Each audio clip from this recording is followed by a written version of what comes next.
এই দেখো আমার কতগুলো বদ্রি পাখি দেখেছো, হলুদ রয়েছে প্রায় 8টা, তার মধ্যে একটা হলুদ পাখি এইটাই ডিম পেড়েছে। আর লাভ বার্ড রয়েছে 4টে, এইদিকে দুটো, এইদিকে দুটো, দেখেছো? তো চলো ডিমগুলো একবার দেখিয়ে দিই তোমাদের, কটা ডিম পেড়েছে।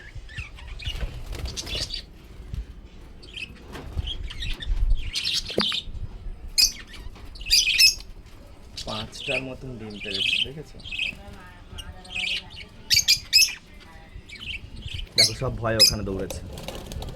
এই একটা দুটো তিনটে চারটে, এগুলো লাভ বার্ড, আর নিচের গুলো বদ্রি পাখি।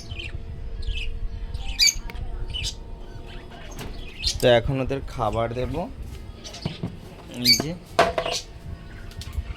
তোমরা দেখে সাপোর্ট করতে থাকো, আবার নতুন ভিডিও নিয়ে আসবো তোমাদের সকলের জন্য।